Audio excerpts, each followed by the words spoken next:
আগে pant shirt পরা হয়তো কিছু বাংলাদেশের কিছু ধনাঢ্য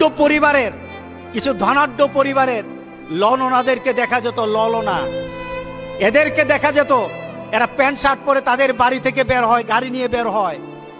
এছাড়া সমাজের মধ্যবিত্ত আর ইসলাম প্রিয় মানুষের কোনো সন্তান প্যান্ট শার্ট পরতো না, কোনো মেয়ে। কথা ঠিক আছে কিনা বলেন?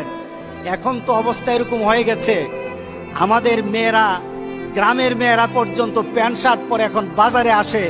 এটা এখন বেশি কিছু এখন লজ্জার বিষয় না, এটা হরও হয়ে গেছে। কি বলেন? হয়ে গেছে না? মুসলমান যারা এখনো সতর্ক হয় নাই, গজব কিন্তু ঘুরছে, ঠিক না? গজব কি ছোঁয়াচে? যদি ছোঁয়াচে হতো, চায়নারটা ইরানে গেল কিভাবে, ইরানেরটা ফ্রান্সে গেল কিভাবে, ফ্রান্সেরটা জার্মান যায় কিভাবে, ফ্রান্সেরটা ইটালি যায় কিভাবে, সৌদি আরব যায় কিভাবে, বাংলাদেশ আসলো কিভাবে?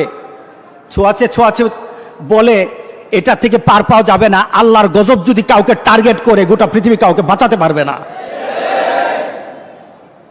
আর এই গজব থেকে যদি বাঁচতে হয়, আমার মাবুদ আমাদের প্রতি রাগ করে আছে, আমাদের মাবুদ আমাদের প্রতি রাগ করে আছে। আমাদের মাবুদকে আমাদেরকে সন্তুষ্ট করতে হবে। যিনি গজব দিয়েছেন উনি আমাদেরকে বাঁচাবেন। আমরা আমাদের মাবুদকে রাজি করতে হবে। আমরা তওবার মাধ্যমে আল্লাহকে রাজি করতে